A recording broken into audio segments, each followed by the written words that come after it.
To books dishing out advice, there's one that has been on the New York Times bestseller list for a whopping 332 weeks, second only to What to Expect When You're Expecting. Well, this book has sold 9 million copies. It's been translated into 50 different languages. Now, you're scratching your head and wondering, what are you talking about?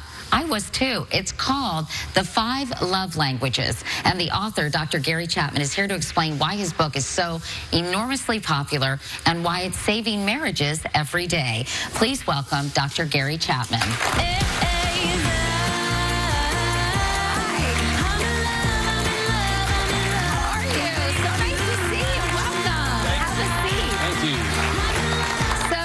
Chapman, I had heard about your book, and I was curious. I had a couple of friends that were reading it, and then I Googled it, and I saw it was absolutely huge. And I thought, why don't I know about this book, and why don't I know about Dr. Gary Chapman? So I said, we've got to have him on the show so we can all learn why your book has been so popular. So how did you get into the love biz?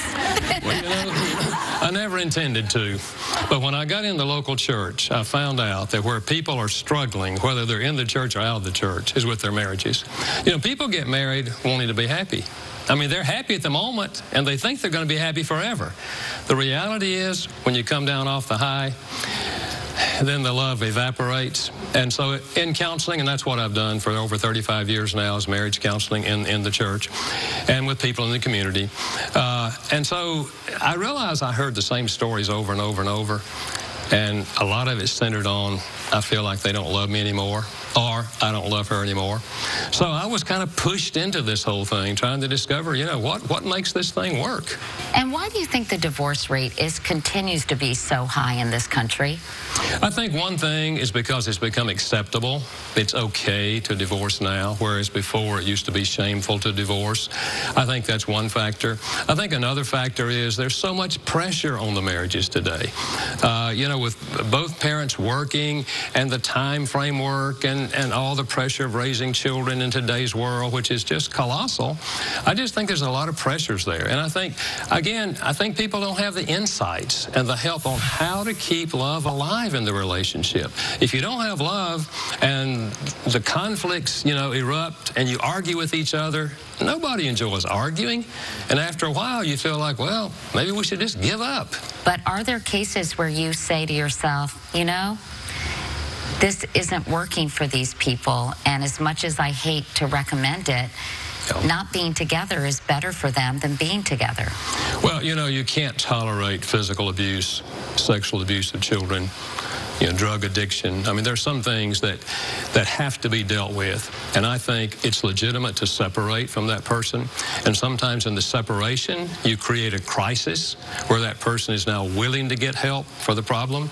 I don't ever recommend divorce. People are going to do it anyway. They don't need my recommendation. Yeah. But what I do say is, yes, there are certain things where you have to apply tough love and say, I cannot help you continue to live the lifestyle you're living, destroying yourself, destroying me, hurting the kids, you know, and therefore I'm going to practice tough love. But when they're not, when the offenses are not nearly that serious or egregious, do you feel like ideally that it's possible to find that certain something in that person you married that can help strengthen a marriage and really cause those people to stay together? You know, I really think so. You know, sometimes I say to couples, I understand you don't have hope. You tell me your story, I can see you have no hope. Why don't you go on my hope for a while? Because I've been working with couples for 35 years, and I have hope for your marriage. I really believe if we can solve the basic need for love in the relationship, then we can work out the conflicts. We can solve the conflicts. But when you don't have that sense that they love me and they're committed to me, then it's difficult to work out the relationships. Well, let's get to the heart of your book, which is the 5 love languages. So I know that they are words of affirmation, quality time, receiving gifts, acts of service, and physical touch. How did you come up with these 5 languages? I had been counseling for 15 years and was hearing the same stories over and over and over. I knew there was a pattern to it. One would say, I feel like they don't love me, and the other would say, I don't understand why. Look what I do for you. So what I did, I read 12 years of notes that I made when I was counseling people and asked myself the question, when someone said in my office, I feel like my spouse doesn't love me, what did they want?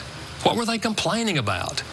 And their answers fell into 5 categories, and I later called them the 5 love languages. And so just as you fall into a certain category in a love language, your partner does as well. Right. So how important is it to figure out, if you don't speak the same language, that you understand each other? Does that make sense? Well, and that's really the problem. People don't understand each other. When we get married, we're in love. We come down off the high. We are loving each other, but we're not speaking the right language many times, and we don't connect. And so the emotional love tank empties, and they don't feel loved by each other. And that's the whole point, is learning how to speak the other person's love language. And when you speak it, it creates new emotions between the two of you. And we're going to find out how to do that right after this.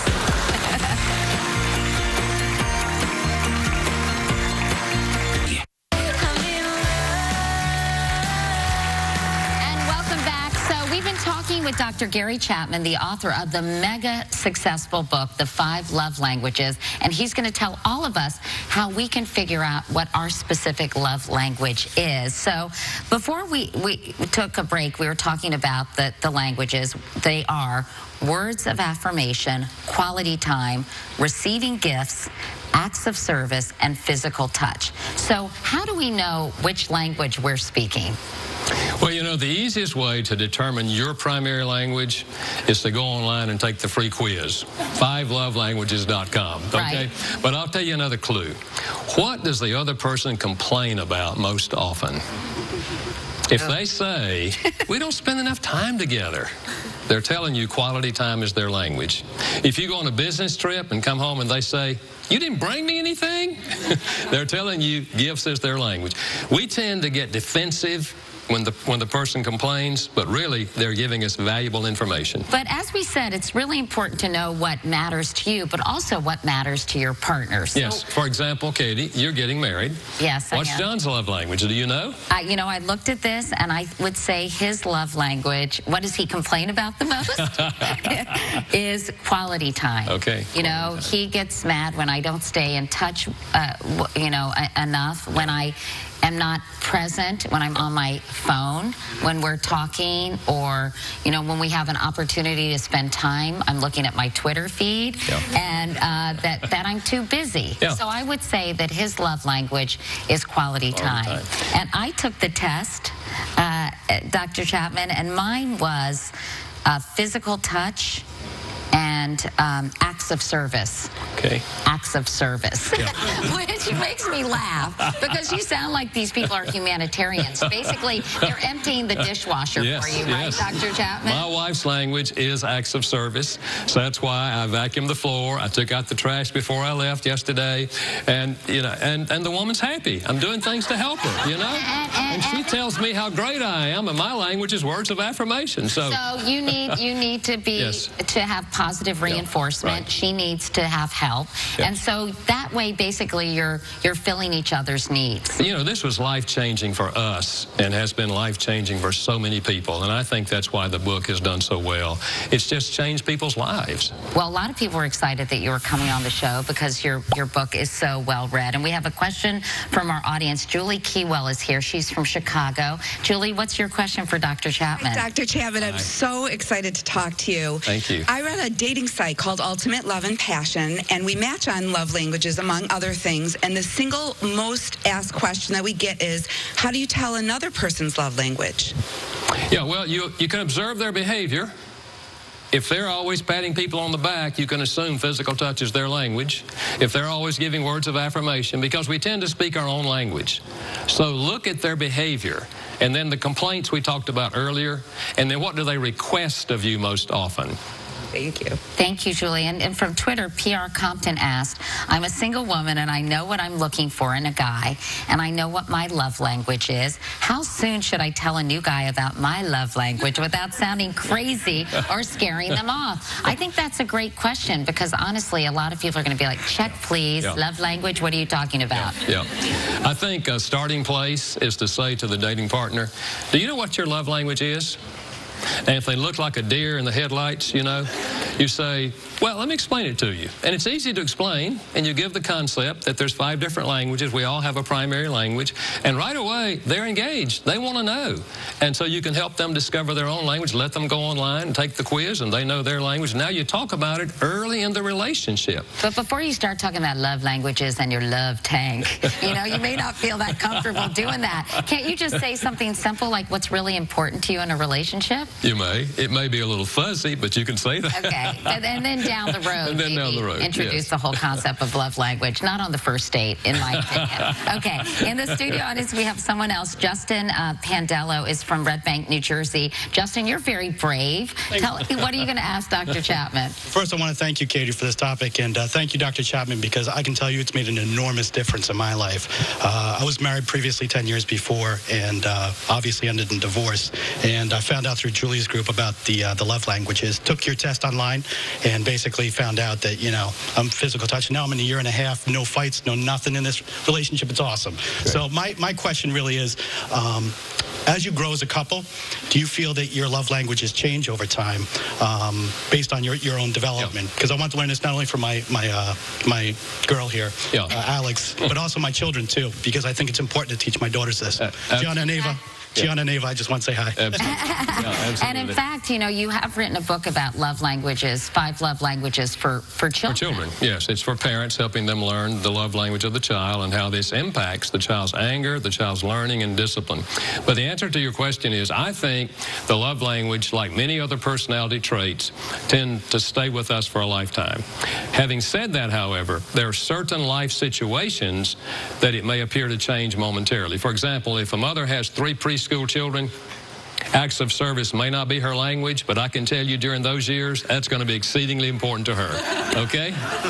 Well, it's been really great to meet you, and I'm so glad I now know the man behind this huge best-selling series of books now, The 5 Love Languages, The Secret to Love That Lasts. Thank you so much for coming in. Thank you, Katie, and so I nice wish you well in your marriage. Thank you very much. Thank you. Hopefully I won't be calling you. And by the way, everyone, if you're probably wondering, for those who aren't familiar with the series or Dr. Chapman, everyone in our audience is going home with a copy of The 5 Love Languages, The Secret to Love That Lasts. So nice meeting you. Thanks so much. Really appreciate it. And when we come back, is your body trying to tell you something? We're going to find out right after the break.